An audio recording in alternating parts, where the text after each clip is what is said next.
एक वेदमती माता हुई। वेदमती एक राजा की कन्या थी। और आपने बहुत ध्यान से सुनिएगा, इस कथा के बाद फिर हम कथा को विश्राम देंगे, फिर आचार्य चरणों के कुछ भाव सुनेंगे। सब लोग सावधानी से सुनो, बैठो। और आरती से पहले जो जाएगा उसको बगल वाले की सौगंध है।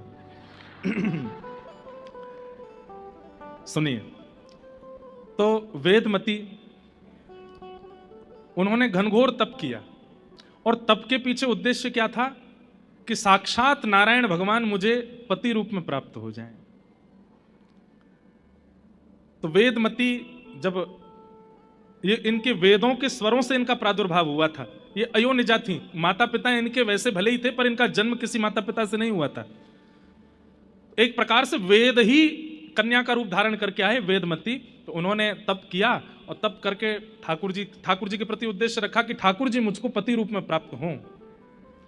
आपकी तपस्या अंत होने वाली ही थी, तभी रावण आ गया और रावण ने इनके केश पकड़ करके इनका तप भंग करना चाहा। तो तप का कुछ क्षण ही रह गए थे तप पूर्ण होने में, तभी रावण ने आकर के इनके केश पकड़े। तो इन्होंने अपने किसी शस्त्र से अपने जो केश रावण ने पकड़े थे उस बीच से अपने केशों को काट दिया और जो बचा हुआ शरीर था उसको योग अग्नि में प्रविष्ट करके भस्म कर दिया। एक प्रकार से अंतर ध्यान कर दिया। लेकिन इनकी तपस्या पूरी हो गई थी। इन्होंने जाकर के ठाकुर जी से कहा, ठाकुर जी मेरा तप तो हो गया, लेकिन रावण बीच में आ गया तो आपके दर्शन नहीं हो पाए, आप प्रकट नहीं हो पाए, अब मेरी तप का फल मुझे कब मिलेगा? तब ठाकुर जी बोले, हम राम बन करके आ रहे हैं और जब हम दुष्टों का दलन करने के लिए वन में जाएंगे तो सीता जी उस भयावह रूप को देख नहीं पाएंगे, इसलिए सीता जी पावक में प्रवेश कर जाएंगी, अग्नि में प्रवेश कर जाएंगी। तब सीता जी का रूप धारण करके तुम आ जाना साथ में और आगे की यात्रा, और तुम्हें बदला भी लेना है। ये रावण ने तुम्हारा जो है तप में विघ्न डाला, इसलिए तुम आगे की यात्रा में संग चलना। तुम्हारे सामने हम दुष्टों का दलन करेंगे, फिर रावण तुम्हारा अपहरण करेगा, फिर तुम्हारे रावण की नगरी में रहने के कारण ही हनुमान जी जाकर के, जैसे उसने तुम्हारी तप में विघ्न डाला, उसकी पूरी नगरी को जला देंगे, फिर हम आकर के रावण का वध करेंगे, तुमको वहां से ले लेंगे। तो तुम्हारी जो इच्छा थी कि मैं पति रूप में मिलूं, ये पूरी हो जाएगी। वेद माता बोली ठीक है। और वही हुआ। जब राम जी आए तो सीता जी अग्नि में प्रवेश कर गई। फिर छाया की जो सीता जी आई वो यही थी, वेदमती। यही सीता जी का रूप धारण करके आगे गई और फिर रावण का भी बदला पूरा हो गया और इनकी इच्छा भी पूरी हो गई कि राम जी मुझे पति रूप में प्राप्त हों। पर बात आकर के कहां रुक गई? तुम्हारी तो इच्छा थी कि हम तुमको पति रूप में मिलें, पर हमारा तो संकल्प है कि हम एक ही पत्नी व्रती रहेंगे, इस काल में एक पत्नी व्रती धारण करेंगे। अब एक प्रकार से तुम हो सीता जी के रूप में, लेकिन हो तो दूसरी कन्या ना, इसलिए अब तुम दोबारा अग्नि में प्रवेश कर जाओ। और उसके लिए पूरी लीला रचा करके राम जी ने सीता जी को वहां वाल्मीकि जी के आश्रम गई और वहां से अग्नि में प्रविष्ट हो गई। वो वेदमती माता प्रविष्ट हुई हैं और जो वास्तविक सीता जी हैं वो पुनः राघव जी के साथ में आ गई हैं। इस प्रकार से पूरी लीला हुई। लेकिन वेदमती बड़ी नाराज हो गई, बोले कि भगवान, क्या तप में तप करने वाले की ही इच्छा होती है, ठाकुर जी की इच्छा नहीं होती? मैंने तो आज तक नहीं सुना। आप ध्रुव को दर्शन देने के लिए उसकी इच्छा से गए थे कि अपनी इच्छा से गए थे? ठाकुर जी बोले, हम गए तो अपनी इच्छा से थे। बोले, ध्रुव को दर्शन करने में आपकी इच्छा है, प्रहलाद को दर्शन देने में आप नृसिंह बन के अपनी इच्छा प्रकट कर सकते हो, लेकिन वेदमती को पत्नी रूप में स्वीकार करने में आपने कैसे कह दिया कि तुम्हारी इच्छा थी, मेरी इच्छा तो नहीं थी? मेरी इच्छा अभी अधूरी है, इसको पूरी कीजिए।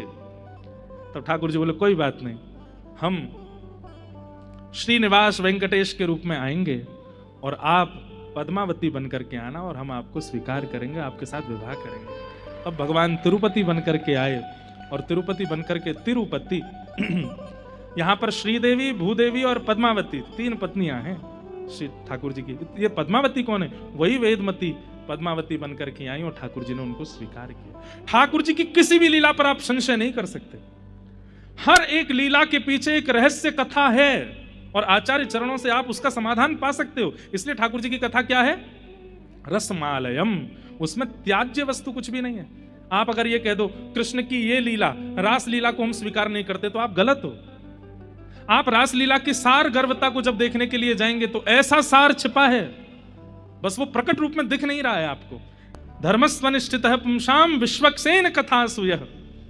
बोले आपके द्वारा प्रदत्त किए गए समस्त भावांजलियों को ठाकुर जी ने स्वीकार किया। इसका प्रमाण मिलेगा किसी सत्संग में जाकर के बैठना।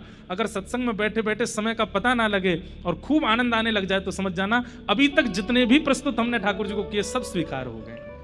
और तीर्थ यात्राएं करवा लो, फूल के बंगला बनवा लो, ठाकुर जी के 56 भोग लगवा लो, ठाकुर जी की आरती करवा लो, कथा सुनने की मत कहो हमसे, वो नहीं सुना जाता हमसे।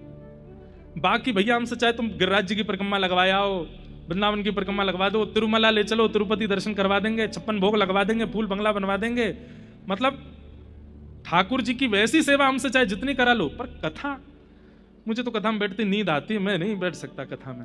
तो इसका मतलब क्या है, आप जितना भी कुछ करते हो वो केवल श्रम है, ठाकुर जी उससे प्रसन्न नहीं है। और ये बात हम नहीं कह रहे हैं, स्वयं सूत जी कह रहे हैं, नोत्पादये दधिरतिम श्रम एव ही केवलम। केवल कथा नहीं, कहीं भी कोई महापुरुष सद्विचार प्रकट कर रहे हैं, सद्भावना सुना रहे हैं, एक सद्मार्ग दिखाने का प्रयास कर रहे हैं, और आप वहां बैठे बैठे आलस दिखा रहे हो, वहां बैठे बैठे आंख मीट रहे हो, देख रहे हो कब चलें अब यहां से। ये जो आलस्य है आपका, ये इस बात का प्रमाण करता है कि आपके द्वारा अब तक जो कुछ भी किया गया वो केवल आपने किया है, ठाकुर जी ने रिसीव नहीं किया उसको। ठाकुर जी स्वीकार कर रहे हैं। उनकी स्वीकार्यता का सबसे बड़ा प्रमाण क्या है?